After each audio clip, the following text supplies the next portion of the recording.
حاضر خدمت ہے ڈیسائفر ود عبدالباسط کی ایک نئے ایپیسوڈ کے ساتھ. میں ہوں منتہا حسن. ناظرین، صدر ٹرمپ کے آنے سے دنیا مخمصے کا شکار لگتی ہے. ٹرمپ آخر چاہتے کیا ہیں، اس پر ایک نظر ڈالیں گے، اور اس کے بعد ہم بھارتی وزیر خارجہ کے دورہ واشنگٹن کی بات کریں گے. ساتھ ساتھ کواد کے فارن منسٹرز کی ملاقات کی بھی بات کریں گے. اور شو کے آخری حصے میں ہم بات کریں گے سنتاز معاہدے کی، جہاں بھارت کے موقف کی کسی حد تک جیت ہوئی ہے. ہم دیکھیں گے کہ کیا یہ جیت واقعی جیت ہے کہ نہیں. پروگرام کا آغاز کریں گے. ویلکم باسط صاحب. بہت شکریہ منتہا. بسم اللہ الرحمن الرحیم. اور ڈیسائفر ود عبدالباسط دیکھنے والوں کو میرا بہت بہت سلام. باسط صاحب، فائنلی صدر ٹرمپ نے حلف اٹھا لیا. آپ کچھ پروگرام سے پہلے مجھے بتا رہے تھے کہ انہوں نے کوئی نیا ریکارڈ بھی قائم کر ڈالا. جی ہاں، دو تین چیزیں ہیں جو میں اس سے پہلے کہ میں سبسٹینس کی طرف آؤں چیزیں مینشن کر دیتا ہوں. ایک تو یہ ہے کہ وہ امریکہ کے دوسرے وہ صدر ہیں جنہوں نے سیکنڈ نان کنزیکٹیو ٹرم لی ہے. یعنی یہ کہ اس طرح اوباما نے ایک ٹرم پوری کی تو دوبارہ الیکشن لڑا اور جیت گئے. ان سے پہلے پریزیڈنٹ بش تھے اوباما سے پہلے، انہوں نے ایک ٹرم پوری کی، دوسری ٹرم اس کے فوراً بعد کی، جیت گئے، دوسری بار صدر بن گئے. ٹرمپ کا معاملہ یہ نہیں ہے. ٹرمپ نے 2016 میں انتخابات کانٹیسٹ کیے، صدر بنے 2017 میں، پھر 2020 میں ان کو شکست ہو گئی، اس لیے وہ پریزیڈنٹ نہیں بن سکے. اب دوبارہ پریزیڈنٹ بنتے. نان کنزیکٹیو تو یہ دوسرے صدر ہیں یو ایس کی تاریخ میں. اس سے پہلے تھے گروور کلیولینڈ، یہ 19 سینچری کے آخر میں. تو وہ اسی طرح ان کا بھی واقعہ ہوا تھا کہ ان کے بیچ میں ایک پریزیڈنسی کا گیپ آتا ہے. پھر یہ ہے کہ یہ امریکہ کے چھٹے میرے خیال میں صدر ہیں جنہوں نے 3 بار الیکشن کانٹیسٹ کیا ہے. انہوں نے بھی دیکھے 3 بار کیا نا، 2016 میں، 2020 میں، اور پھر اب 2024 میں. تو یہ چھٹے آپ کہہ لیجیے 6th پریزیڈنٹ ہیں جنہوں نے 3 بار کنٹیسٹ کیا ہے. لیکن ان کا جو ریکارڈ ہے سب سے مختلف، وہ بڑا انٹرسٹنگ ہے کہ انہوں نے امریکہ کی تاریخ میں، اب دوبارہ ہوتا ہے نہیں ہوتا آئی ڈو ناٹ نو، لیکن بہت مشکل لگتا ہے کہ انہوں نے 2 بار جب جیتے ہیں تو ان کے اپوزٹ دونوں خواتین کینڈیڈیٹ تھیں. پہلے انہوں نے مسز کلنٹن کو ہرایا اور اب انہوں نے کیملا ہیرس کو ہرایا. یہ امریکہ کی تاریخ میں اس سے پہلے، خیر کلنٹن جو تھیں وہ تو پہلی بار ایک خاتون امیدوار سامنے آئی تھیں، وہ بھی امریکہ کی تاریخ میں بہت بڑا واقعہ تھا. اس وقت بھی لوگ یہی کہتے تھے کہ اب یہ ٹرمپ جیت نہیں سکیں گے، کیونکہ کوششیں تو پہلے بھی یہ کرتے رہے، لیکن انہوں نے پہلے مسز کلنٹن کو ہرایا اور اس کے بعد بائیڈن کو یہ نہیں ہرا سکے 2020 میں. لیکن جب تیسری بار انہوں نے الیکشن لڑا تو پھر خاتون ہی کو انہوں نے شکست دی. تو یہ بڑی انٹرسٹنگ ان کا ریکارڈ اب یہ قائم ہو گیا ہے کہ دونوں بار جب یہ صدر بنے تو ان کے مد مقابل جو تھی وہ ایک خاتون تھی. اور مجھے نہیں معلوم کہ آگے ایسا ہو سکتا ہے امریکہ کی تاریخ میں. ہونے کو تو کچھ بھی ہو سکتا ہے، لیکن یہ مجھے لگتا ہے ناممکنات میں سے ہے کہ ایک اگلا صدر آنے والے سالوں میں جب 2 بار جیتے گا تو وہ 2 بار اس کے مد مقابل کوئی خاتون کینڈیڈیٹ ہوگی. مشکل لگتا ہے. تو بہرحال یہ ایک ایسا ریکارڈ ہے جو کہ شاید ہماری زندگی میں تو نہ ہو، آپ کا مجھے نہیں معلوم، لیکن یہ ہے کہ مشکل لگتا ہے اس کو توڑنا. تو اب آپ نے بات کی کہ سبسٹینٹیو ایشوز پہ آتے ہیں، لیکن اس سے پہلے میں آپ کو ایک بات کہنا چاہوں گی اور آپ سے پوچھنا چاہوں گی کہ آپ کے بڑے عزیز، ہر دل عزیز محسن نقوی صاحب بھی امریکہ میں موجود تھے. تو ان کی امریکہ میں موجودگی کو آپ کس طرح سے دیکھتے ہیں؟ تو مطلب آپ مجھے سبسٹینٹیو ایشو سے بات نہیں کرنے دیں گی، آپ چاہتی ہیں کہ میں اس ایشو پہ بات کروں. دیکھیے، محسن نقوی صاحب ہمارے وزیر داخلہ بھی ہیں، پھر پی سی بی کے چیئرمین بھی ہیں، تو اور آج کل بہت ایکٹیو ہیں. جب سے وہ وزیر بنے ہیں بڑے ایکٹیو ہیں، ہر جگہ موجود ہوتے ہیں، چاہے وہ پی ٹی آئی کے ساتھ نیگوسیشنز ہوں ان کا ہاتھ نظر آتا ہے، اور بھی کوئی معاملہ ہو پہنچ جاتے ہیں. تو ایکٹیو مین. اب واشنگٹن تو وہ چلے گئے، سوشل میڈیا میں بہت اس پہ چیمہ گوئیاں بھی ہو رہی ہیں، بہت تنقید بھی ہو رہی ہے. تو میں نے بھی جو ہے تھوڑا سا کھنگالنے کی کوشش کی کہ واقعات ہیں کیا. لیکن اس کی زیادہ ضرورت نہیں پڑی. سچی بات یہ ہے کیونکہ وزارت خارجہ کے ترجمان نے تمام جو ہے معاملات سامنے رکھ دیے ہیں کہ وہ وہاں پہ کیا کر رہے تھے اور کہاں گئے تھے اور کیوں گئے تھے. جو گزشتہ روز وزارت خارجہ کے ترجمان نے ایک سوال کے جواب میں کہا، سوال یہی تھا کہ جی محسن نقوی، جو آپ سوال پوچھ رہی ہیں نا وہی سوال تھا کہ محسن نقوی صاحب کس کی انویٹیشن پہ گئے تھے، کیا کرنے گئے تھے. تو ہمارے ترجمان نے بڑے واضح انداز سے ساری کہانی، انہوں نے کچھ چھپایا نہیں، انہوں نے بالکل ہر چیز سامنے رکھ دی. انہوں نے دیکھیے اپنے جواب میں کہا کہ جہاں تک اوتھ ٹیکنگ سیریمنی تھی ٹرمپ صاحب کی، اس میں تو پاکستان کو جو ریپریزنٹ کیا وہ ہمارے جو سفیر ہیں وہاں پہ انہوں نے ریپریزنٹ کیا، جس کا مطلب یہ ہوا کہ اور کسی کو دعوت نامہ ملا تھا نہیں ملا تھا. اب یہ بحث نہیں ہے، کیونکہ ہوتا یہی ہے کہ جب اس قسم کے ایونٹس ہوتے ہیں کسی ملک میں بھی ہوتے ہیں، مثال کے طور پر بھارت میں مودی صاحب کی انوگریشن ہوتی ہے یا اوتھ ٹیکنگ سیریمنی ہوتی ہے، یا پاکستان ہی فار دیٹ میٹر ہوتی ہے، شہباز شریف صاحب نے اوتھ لیا تھا اپنا، تو اس میں ہوتا یہی ہے کہ ڈپلومیٹک کور میں جتنے بھی ہیڈز آف مشن ہوتے ہیں، سفراء ہوتے ہیں، ہائی کمیشنرز ہوتے ہیں، ان کو بلا لیا جاتا ہے. ایک دعوت نامہ یہ روایتی طور پہ ہوتا ہے. تو امریکہ میں بھی واشنگٹن ڈی سی میں جتنے بھی سفراء ہوں گے ان سب کو انویٹیشن گئی ہوگی. تو چونکہ ہمیں تو اور کوئی انویٹیشن نہیں لگتا کہ کہیں سے آئی ہے، تو ہمارے سفیر نے بھارت پاکستان کی ریاست کو، ہماری حکومت کو ریپریزنٹ کر لیا، یہاں تک تو انہوں نے کہہ دیا. اس کے بعد انہوں نے یہ کہا اور انٹرسٹنگ بات کی کہ جہاں تک انٹیریئر منسٹر کا تعلق ہے ہمیں اس کے بارے میں کچھ معلوم نہیں ہے کہ وہ وہاں کیوں گئے. بڑی سیریس بات ہے یہ. اور انہوں نے یہ بھی کہا کہ بیکاز یہ جو سارا ان کے جانے کا معاملہ ہے یہ منسٹری آف فارن افیئر، وزارت خارجہ میں پروسیس ہی نہیں ہوا، ہمیں نہیں معلوم کہ وہ کیوں گئے، کس طرح گئے، کس نے ان کو جانے کی اجازت دی. اس کا مطلب یہی ہے کہ بالا یہ سارا معاملہ ہو گیا، ہمارے علم میں کچھ نہیں ہے. یہ مطلب ہمارے ترجمان کہہ رہے ہیں. فورن آفس سے بھی بالا، تو مطلب آپ کو ڈسپیوٹ شو کر رہے ہیں کہ وہ وزیر داخلہ ہیں، تو آپ دنیا کو یہ بتا رہے ہیں. اور انہوں نے ٹھیک بات کی ہے نا، کیونکہ اگر وزارت داخلہ نے فورن آفس کو کانٹیکٹ ہی نہیں کیا، ان سے پوچھا ہی نہیں اور ان کو بتایا ہی نہیں کہ میں جا رہا ہوں، تو پھر وزارت خارجہ نے تو یہی کہنا تھا نا. وزارت خارجہ اور کیا کہتا؟ تو یہ کیا میسیج دے رہا ہے دنیا کو؟ اچھا، اس کے بعد یہ تو پہلے ایک بہت بڑا سنگین کا ایک میں سمجھتا ہوں کہ جو رولز آف بزنس ہیں اس کی خلاف ورزی ہوئی ہے. بالکل. کیونکہ جو بھی منسٹر جاتا ہے باہر، دو تین اس کے ایک ایسپیکٹس ہیں. ایک تو کیبنٹ کے منسٹر جو ہوتا ہے وہ پرائم منسٹر کی اجازت کے بغیر باہر نہیں جا سکتا، جہاں تک ہم نے پڑھا ہے اور دیکھا ہے، اور یہ پریکٹس ہوتا رہا ہے. بالکل. انلیس کہ آج کل کوئی نئے رولز بن گئے ہوں، ہمیں نہیں معلوم. لیکن رولز آف بزنس یہی کہتے ہیں، اور اس بات کی تو نشاندہی بلکہ یاد دہانی ہر پرائم منسٹر اور ہر کیبنٹ سیکرٹری یہ کرواتا رہتا ہے ہر حکومت پہ کہ کوئی بھی وزیر پرائم منسٹر کی اجازت کے بغیر ملک سے باہر نہیں جائے گا.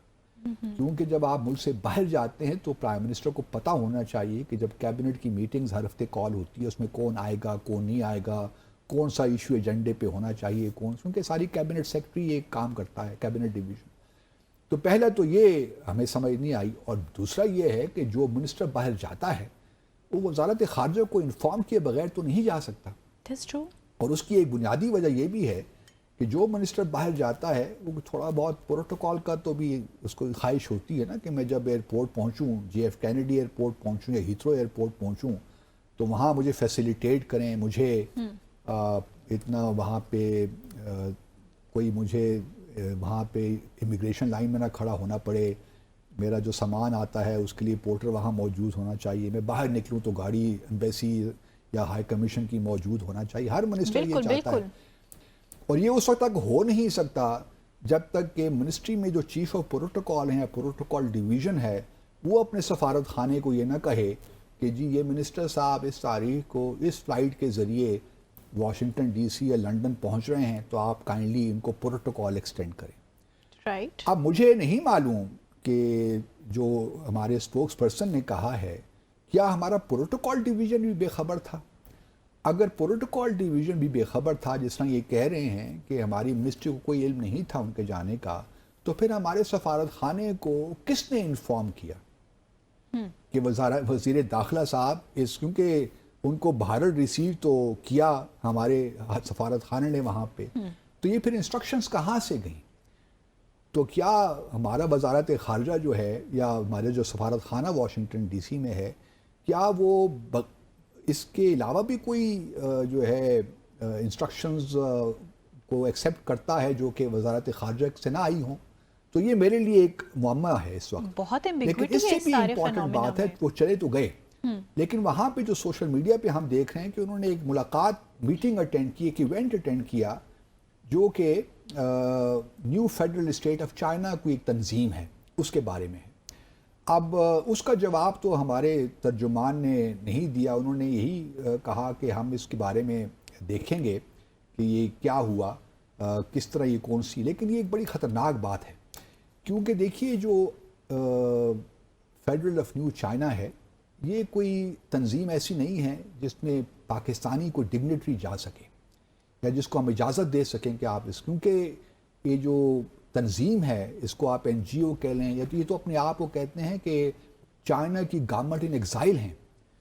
اچھا. ہاں، اور یہ کہہ رہے ہیں کہ ہم تو کمیونسٹ پارٹی جو چائنا ہے اس کو ہٹانا چاہتے ہیں حکومت سے، مطلب یہاں تک ہے. اب ہمارے ایک منسٹر کس طرح اٹینڈ کر سکتا ہے اس قسم کا ایونٹ، یا ان لوگوں کے ساتھ کس طرح مصافحہ بھی کر سکتا ہے جو کہ چائنا کی حکومت کو گرانے کے پر لگے ہوئے ہیں، یا ان کا مقصد یہ ہے. یہ تو ایک بہت بڑا، میں نے سمجھتا ہوں کہ محسن نقوی صاحب نے زیادتی کی ہے. اور ہمارا سفارت خانہ کو بھی اگر یہ اس کا علم نہیں تھا، اور اگر علم تھا تو انہوں نے جانے کس طرح دیا محسن نقوی صاحب کو؟ میرے ذہن میں یہ سوال پیدا ہوتا ہے. پھر دیکھیے ہمارے ترجمان نے بھی تھوڑا سا، میں سمجھتا ہوں کہ اس کو صحیح پرسپیکٹو میں نہیں دیکھا. جب اس کا جواب دے رہے تھے نا، فیڈرل اسٹیٹ آف چائنا کی جب بات کر رہے تھے، تو وہ کہتے ہیں کہ جی ہماری پالیسی بڑی کلیئر ہے چائنا کے بارے میں، ون چائنا پالیسی. حالانکہ ادھر ان کو یہ کہنا چاہیے تھا کہ فیڈرل اسٹیٹ آف چائنا کا جب انہوں نے ذکر کیا کہ انہوں نے کہا کہ میں چیک کرتا ہوں اس کے بارے میں، مجھے اطلاعات نہیں ہے، ان کو کہنا چاہیے تھا کہ ہم تو کسی بھی گورنمنٹ ان ایگزائل کو ایکسیپٹ ہی نہیں کرتے. ہمارا تو clear statement, one China policy کا اس سے کوئی تعلق نہیں ہے. جو new federal state of China ہے وہ تو ون چائنا ٹو چائناز کی بات ہی نہیں کر رہی، وہ تو کمیونسٹ پارٹی کو ہٹانا چاہ رہی ہے، اور انہوں نے گورنمنٹ ایگزائل کھول کے رکھی ہوئی ہے. تو میں سمجھتا ہوں کہ یہ دیکھیے آئی ڈو ناٹ نو کس طرح ہمارے منسٹرز باہر چلے جاتے ہیں. پھر عجیب سا مقام، وہاں جے شنکر بھی موجود تھے، بھارتی وزیر خارجہ، ان کو جو پذیرائی وہاں ملی اس پہ ہم آگے بات کرتے ہیں. لیکن یہ اپنے ملک کو امپیرس کرنے کی بات ہے. چائنا اور پاکستان کے تعلقات کو خراب کرنے کے مترادف ہیں، میں تو سمجھتا ہوں. تو اس پہ اب شہباز شریف صاحب کی حکومت کو بڑا واضح بیان دینا چاہیے کہ کیوں گئے، کس طرح گئے، کیسے گئے، ان کی اجازت کے بغیر گئے.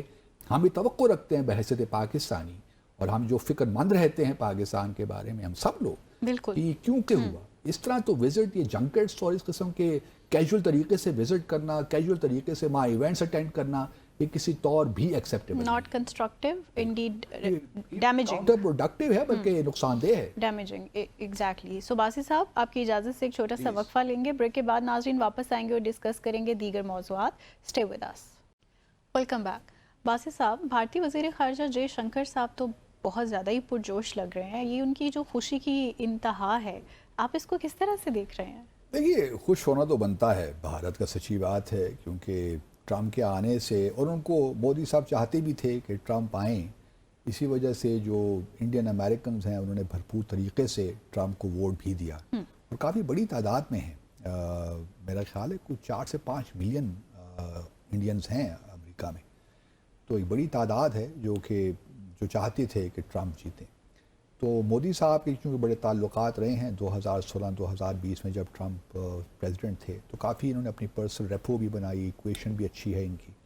لیکن ساتھ ساتھ ٹیرفز کے ایشو بھی ہیں، امیگریشن کے ایشو بھی ہیں. تقریباً 7.5 لاکھ جو انڈینز اس وقت امریکہ میں رہ رہے ہیں وہ اللیگل ہیں، انڈاکومنٹڈ ہیں، اب جو بھی نام ان کو دے لیجیے. اب وہ اینٹی امیگریشن ہیں کیونکہ ٹرمپ، تو پہلے فیز میں یہ ڈیسائیڈ ہوا ہے اور بھارت نے تسلیم کر لیا ہے کہ ہم 18 سے 20 ہزار جو اللیگل انڈینزن کو واپس لے لیں گے.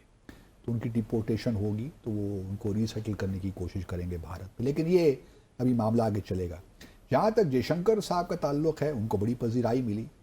ایک تو یہ دیکھیے کہ جس طرح میں نے پچھلے ہفتے ہم نے شو میں ذکر کیا تھا کہ باقی بھی جو کوارڈ کے فارن منسٹرز ہیں ان کو بھی بلایا گیا تھا جس میں جاپان اور آسٹریلیا شامل تھے. لیکن یہ بات صاف دکھائی دے رہی تھی کہ جے شنکر کو ذرا ٹریٹمنٹ مختلف ملی as compared to other to foreign ministers. اگر آپ دیکھیے تو جے شنکر فرسٹ رو میں بیٹھے ہوئے تھے اور آئل سیٹ میں بیٹھے ہوئے تھے, جبکہ دوسرے دو فارن منسٹر جو آسٹریلیا کے فارن منسٹر ہیں اور جو جاپان کے فارن منسٹر ہیں وہ سیکنڈ رو میں بیٹھے ہوئے تھے. تو اس سے بھی آپ اندازہ لگائیے کہ انڈیا کو اس وقت امریکہ کہاں پلیس کر رہا ہے. دوسرا یہ بھی بات اپنی جگہ آپ کہ جو پہلا وزیر, ایک تو کوارڈ کی میٹنگ ہوئی, یہ امپورٹنٹ ہے, نئے secretary of state mark Rubio نے اس کو چیئر کیا بینگ دا ہوسٹ. تو ایک یہ امپورٹنٹ پیش رفت جو ہم نے پہلے بھی کہا تھا کہ پریزیڈنٹ ٹرمپ کوارڈ کو اہمیت دے رہے ہیں اور آگے آنے 4 سالوں میں بھی کوارڈ کو کافی اہمیت ملے گی. اور اگلی جو سمٹ ہے وہ ہونے جا رہی ہے بھارت میں. اب کب ہوتی ہے؟ سال کے شروع میں ہوتی ہے. زیادہ تر لوگوں کا خیال ہے کہ سال کے دوسرے حصے میں ہوگی. تو پریزیڈنٹ ٹرمپ انڈیا بھی جائیں گے. اب اس میٹنگ میں اس میٹنگ کے بعد جو پہلا وزیر خارجہ جس کو ریسیو کیا U S secretary of state Marco Rubio نے, وہ جے شنکر تھے. تو اس سے بھی آپ اندازہ لگائیے کہ انہوں نے بائیلیٹرل میٹنگ کے لیے, تو وہ ایسا نہیں تھا کہ وہ جاپان کا فارن منسٹر ہو یا آسٹریلیا کا ہو, انہوں نے انڈیا کے فارن منسٹر کو پہلے ریسیو کیا. تو یہ بھی ایک امپورٹنس دینے کی بات ہے کہ انڈیا کو امپورٹنس دے رہی ہے نئی ٹرمپ ایڈمنسٹریشن, یا ٹرمپ 2.0 جسے کہتے ہیں.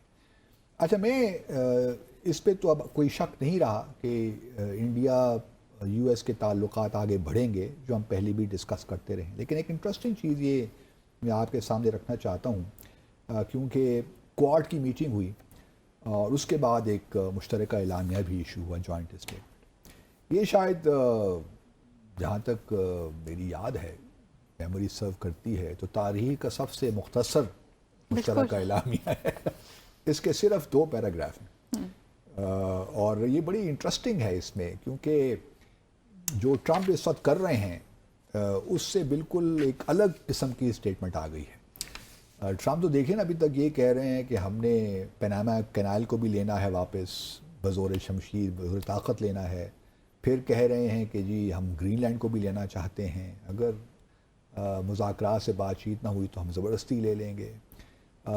اس قسم پھر انہوں نے گلف آف میکسیکو کا نام گلف آف امریکہ رکھ دیا اور ایگزیکٹو آرڈر ایشو کر دیا. تو کینیڈا کو بھی دھمکیاں دیتے رہے کہ یا ہماری اسٹیٹ بن جائیے. تو اس قسم کی باتیں وہ کر رہے ہیں, بلکہ جب انہوں نے اپنا حلف اٹھا بھی لیا اور اس کے بعد جو ایگزیکٹو آرڈرز آئی بھی وہ بھی اسی نوعیت کے تھے. تو ایگریسو فارن پالیسی تو ان کی ہے اور ایگریسو انٹرنل پالیسیز بھی ایگریسو ہیں. اچھا, اب اس میں اور جو وہ بات کر رہے ہیں یوکرین کے بارے میں یا غزہ فلسطین کے بارے میں بھی, اس میں بھی ایک اگریشن نظر آتا ہے. اس پہ ہم کل بات کریں گے تفصیلاً. لیکن اگر اس جو بہت ہی مختصر پتھی ٹرس اسٹیٹمنٹ ہے, یہ بڑی زبردست اسٹیٹمنٹ ہے. اس میں چاروں فارن منسٹرز یہ کہتے ہیں کہ our 4 nations maintain our conviction that international law, economic opportunity, peace, stability and security in all domains, including the maritime domain, underpin the development and prosperity of the peoples of the Indo-Pacific. یعنی یہ کہ Indo Pacific میں جو Asia Pacific جسے ہم کہتے ہیں, اس میں جو کوارڈ کا ایک امپورٹنٹ رول ہے اگینسٹ چائنا, وہ کنٹینیو رہے گا. ٹھیک ہے, یہ بات یہاں تک تو بات سمجھ میں آتی ہے. صحیح. اگلا سینٹنس بڑا امپورٹنٹ ہے. اگلا جملہ یہ کہتا ہے we also strongly oppose any unilateral actions that seek to change the status quo by force اور کوئرشن.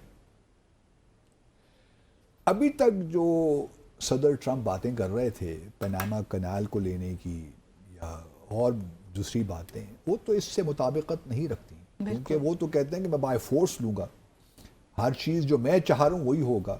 جس طرح انہوں نے گلف آف میکسیکو کا نام گلف آف امریکہ یونیلیٹرلی رکھتے نا, میکسیکو سے کنسلٹ نہیں کیا اور ممالک سے کنسلٹ نہیں کیا. لیکن یہاں پہ یہ مارکو روبیو صاحب یہ تسلیم کر رہے ہیں باقی فارن منسٹرز کے ساتھ کہ ہم کوئی یک طرفہ ایکشن لینے کے خلاف ہیں کسی معاملے میں بھی، اور ہم چاہتے ہیں کہ ہر چیز جو اسٹیٹس کو کی بھی چیزیں ہیں اس کو ہم اپ اینڈ نہیں کریں گے، ہم اس کو ڈسٹرپٹ نہیں کریں گے، ہم ڈسٹرپٹر نہیں ہیں، ہم بڑے پیسفل لوگ ہیں، پریزیڈنٹ ٹرمپ بھی بڑے پیسفل آدمی ہیں، وہ بھی بڑا نیگوسیشنز کے بعد ٹاکس کے بعد یہ سارے معاملات طے کریں گے. تو اس وجہ سے کوئی کام طاقت کے ذریعے نہیں ہوگا، کوئی کام کوئرشن کے ذریعے نہیں ہوگا. تو آئی واز سرپرائزڈ کہ کس طرح یہ اسٹیٹمنٹ آ گئی، کیونکہ یہ پریزیڈنٹ ٹرمپ کی جو ہمیں ایک مائنڈ سیٹ نظر آتا ہے یہ اس سے ٹیسیلیٹ نہیں کرتی، اس سے مطابقت نہیں رکھ رہی. تو یہ میرے لیے ایک اچھی خبر ہے، دنیا کے لیے بھی اچھی خبر ہونی چاہیے اگر واقعی مارکو روبیو یہ سوچتے ہیں، کیونکہ مارکو روبیو تو ان سے بھی زیادہ ایک قد آگے ہیں. بالکل وہ تو بہت ہی اینٹی چائنا ہیں، اینٹی رشیا ہیں، کیونکہ پریزیڈنٹ ٹرمپ تو پھر ہمیں کوئی ایسے سگنلز دے رہے ہیں جہاں وہ کہتے ہیں کہ جی میں پریزیڈنٹ شی سے ہی ملنا چاہتا ہوں فوری طور پہ، پریزیڈنٹ پوٹن سے ہی ملنا چاہتا ہوں. پھر مودی صاحب سے بھی وہ ایک جو خبریں آ رہی ہیں کہ شاید 1 مہینے کے اندر اندر ان کی ملاقات ہو جائے، مودی صاحب شاید وائٹ ہاؤس آ ہی جائیں. اب دیکھنا یہ ہے کہ پریزیڈنٹ ٹرمپ جو ہیں کس کو پہلے بلاتے ہیں وائٹ ہاؤس میں، کون ایسا لیڈر ہوتا ہے، کیونکہ ٹریڈیشنلی اسپیکنگ تو یا یو کے تھا، یو کے کا پرائم منسٹر، ان سے چونکہ لیبر گورنمنٹ ہے ان سے تعلقات ٹھیک نہیں ہیں، یا پھر کینیڈین پرائم منسٹر ہو جاتا تھا، ان سے بھی تعلقات ٹھیک نہیں ہیں. تو لوگوں کا خیال یہ ہے کہ شاید اس مرتبہ مودی صاحب پہلے فورن لیڈر ہوں گے جو کہ وائٹ ہاؤس میں آئیں گے. دوسری طرف یہ دیکھنا ہے کہ پریزیڈنٹ ٹرمپ پہلے کہاں جاتے ہیں، کیونکہ لاسٹ ٹائم وہ 2016 کے بعد جب 17 میں جب آئے تھے تو مئی 2017 میں وہ سعودی عرب پہلے گئے تھے. وہ بھی انہوں نے نان ٹریڈیشنل کام کیا تھا. ٹریڈیشن تو تھی نا کینیڈا یا برطانیہ، لیکن انہوں نے نان ٹریڈیشنل کام کر کے وہ چلے گئے ریاض. اب ریاض جاتے ہیں، کہاں جاتے ہیں وی ڈو ناٹ نو. لیکن مودی صاحب کے لیے آئی ایم شیور جے شنکر صاحب چونکہ وہاں انہوں نے پریسر بھی کیا، پریسر پہ ہم کل شاید بات کر لیں، جو انہوں نے پریس کانفرنس میں 2-3 باتیں کہیں جو ہمارے انٹرسٹ میں ہیں، خاص طور پہ جو ٹریڈ کے بارے میں انہوں نے بات کی اس پہ میں کل بات کروں گا. لیکن بڑے پورے اعتماد نظر آئے، بہت مطمئن نظر آئے کہ معاملات ٹھیک جانے بڑھ رہے ہیں، اور یہی فارن منسٹر کا کام ہوتا ہے. اور ہم امید تو یہی کرتے ہیں کہ ہمارے یہاں بھی کچھ لوگ جاگ جائیں گے، چونکہ ہمارے وزیر اعظم نے بھی ایک یہ بھی ہے کہ ایکس پہ پوسٹ ڈالی، میرا ایکس پہ ایکسیس نہیں ہے، پاکستان نے بند کر رکھا ہے نا. تو ہمارے پہلے تو اخلاقی جرات ہی ہونی چاہیے ہمارے لوگوں میں، خاص طور پہ ہمارے حکمرانوں میں، کہ وہ اس کا استعمال بند کر دیں. جب آپ اور میں اس کو ایکسیس نہیں کر سکتے، میرے پاس VPN بھی نہیں ہے انفارچونیٹلی کہ میں اس کو ایکسیس کروں، اگر میں اور آپ ایکسیس نہیں کر سکتے تو پھر اتنی اخلاقی جرات پیدا کریں کہ آپ اس پلیٹ فارم کا استعمال نہ کریں. بالکل. لیکن یہ اخلاقی جرات ہمارے لوگوں میں ہے نہیں. جب تک حکمرانوں میں اخلاقی جرات پیدا نہیں ہوگی کہ وہ جو اپنے لیے کام پسند کرتے ہیں اور عوام کے لیے نہیں کرتے، تو یہ بہت بڑا تضاد ہے ہمارے بات کرنے میں اور کام کرنے میں. تو یہ جتنے بھی ہمارے سرکاری ادارے ہیں، چاہے وہ فارن آفس ہو، چاہے وہ وزارت داخلہ ہو، چاہے وہ پرائم منسٹرز کا آفس ہو، چاہے پریزیڈنٹ کا آفس ہو، ان سب کو ایکس پہ کم از کم اپنے جو ہیں اب ٹویٹ وغیرہ نہیں کرنا چاہیے. شہباز شریف صاحب نے بھی دیکھے نا ٹویٹ کیا تو وہ جو ہے انہوں نے بھی ایکس کا سہارا لیا. جب ان کو VPN کی سہولت موجود ہے یا وہ کر سکتے تو مجھے کیوں نہیں ہے؟ کیا میں اس ملک کا شہری نہیں ہوں؟ Exactly. ان کے جو ہیں رائٹ زیادہ ہیں میرے سے. تو یہ جو حضرت عمر تعالیٰ عنہ کو کبھی دیکھ لیں، جو خلفائے راشدین ہیں، کبھی ان کی حکومتوں کا بھی جائزہ لے لیں تو کیا وہ کرتے رہیں. تو یہ جو ایک مطلب کمپیریزن کرنا تو نہیں چاہیے، یہ لوگ کہاں وہ لوگ کہاں، لیکن یہ کم از کم آپٹکس تو ٹھیک رکھے نا یار.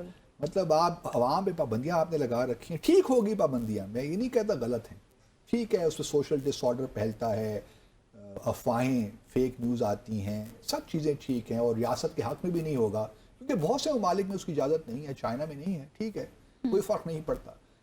تو لیکن پھر یہ نہ ہو نا چائنا کی طرح، پھر آپ بھی تھوڑا سا یہ ہمت پیدا کریں کہ آپ بھی اس پلیٹ فارم کے استعمال نہ کریں. بالکل. آپ بے شک وہ تھریڈز استعمال کر لیں یا اور دوسرے جو پلیٹ فارمز ہیں ان کا استعمال کریں جو آپ سمجھتے ہیں کہ اینٹی ریاست نہیں ہیں یا اس سے فرق نہیں پڑتا.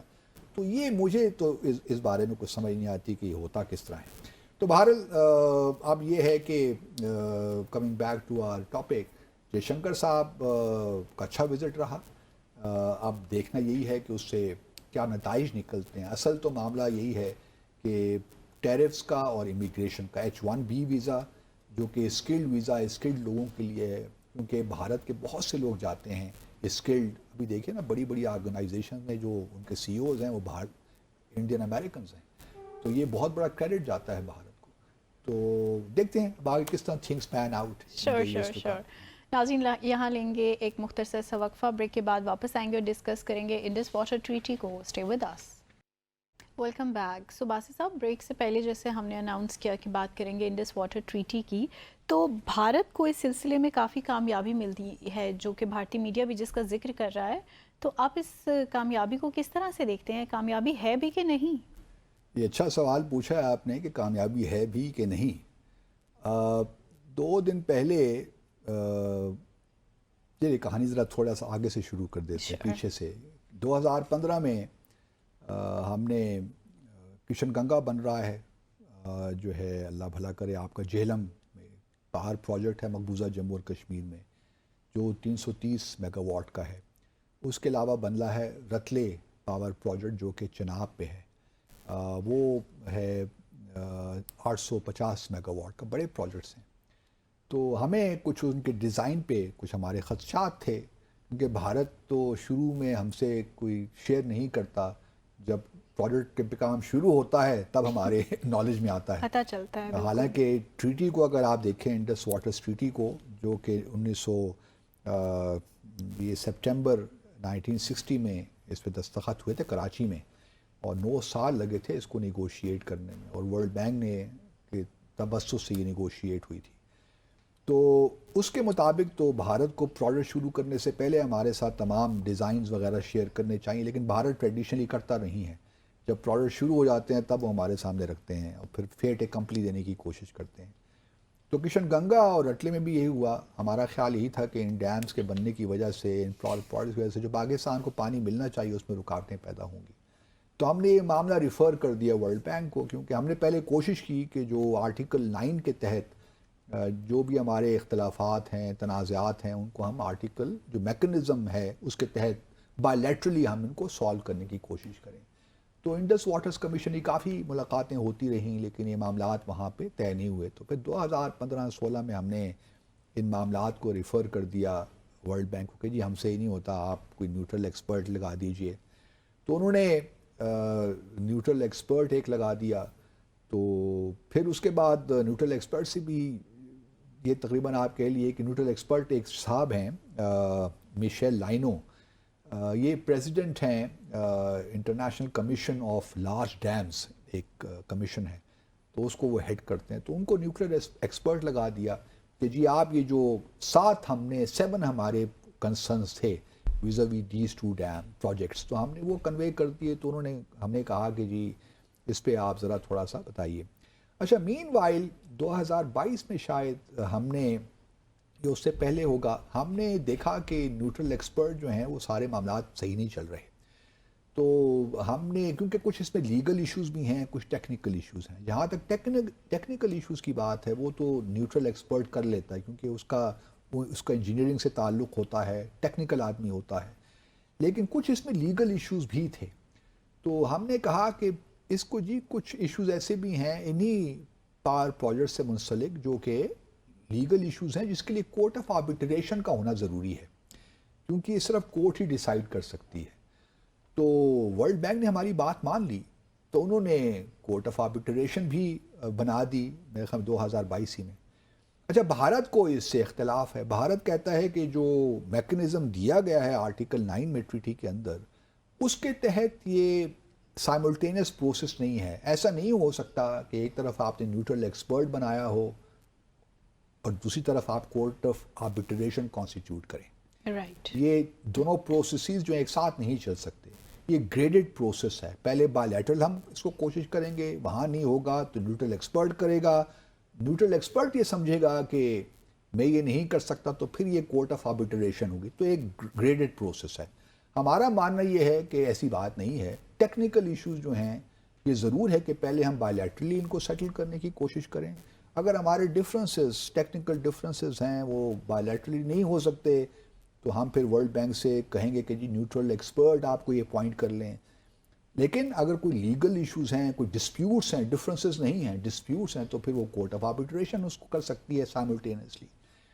جب یہ ہوا 2022 میں تو بھارت نے کہا کہ جی ہم تو کورٹ آف آربیٹریشن نہیں جائیں گے کیونکہ ہمارے خیال میں یہ انٹرپریٹ. اب دیکھیے یہ انٹرپریٹیشن ہم نے نہیں کی, یہ تو ورلڈ بینک کو ہم نے ریکویسٹ کی نا. ورلڈ بینک کا کام تھا کہ وہ پاکستان کو کہہ دیتا کہ جی بھارت جو کہتا ہے وہ ٹھیک کہتا ہے. یہ تو گریڈڈ پروسیس ہے. ابھی تو نیوٹرل ایکسپرٹ نے اپنی جو ہے نہ آپ کی بات سنی نہ انڈیا کی بات سنی, ابھی تو اس نے کوئی فیصلہ دیا ہی نہیں اپنا. تو آپ کورٹ آف آربیٹریشن کیوں ہم قائم کریں؟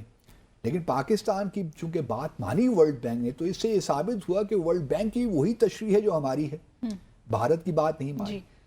اچھا, to cut the long story short, Bharat نے کورٹ آف آربیٹریشن کو بائیکاٹ کر دیا. انہوں نے کہا جی ہم صرف نیوٹرل ایکسپرٹ ہمیں بلائے گا تو ہم اس کی بات سنیں گے اور ادھر ہی اپنا جو ہے مقدمہ پیش کریں گے. مین وائل اب کچھ روز پہلے نیوٹرل ایکسپرٹ نے صرف یہ بیان دیا ہے کہ میں سمجھتا ہوں, جو میشیل لائنا ہیں, کہ میرے خیال میں جتنے بھی ساتھ کے ساتھ جو پاکستان نے ایشوز ریز کیے ہیں وہ میرے جورسڈکشن میں آتے ہیں اور میں ان کو سن سکتا ہوں. تو اس کو بھارت کہہ رہا ہے کہ بہت بڑی ہماری کامیابی ہو گئی ہے. ابھی کوئی فیصلہ آیا نہیں ہے, ابھی تو یہ معاملات اس پہ مطلب پروسیڈنگز ہونی ہیں.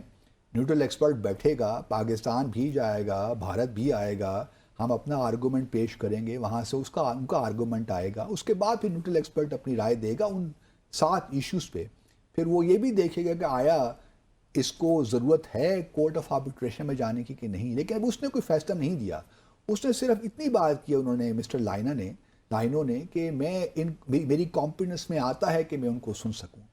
انٹرسٹنگ بات یہ ہے منتہا کہ اس سے پہلے پچھلے سال کورٹ آف آربیٹریشن نے بھی یہی کہا کہ جو پاکستان نے خدشات یا تحفظات یا کنسرنس کا اظہار کیا ہے وہ ہمارے جورسڈکشن میں آتے ہیں.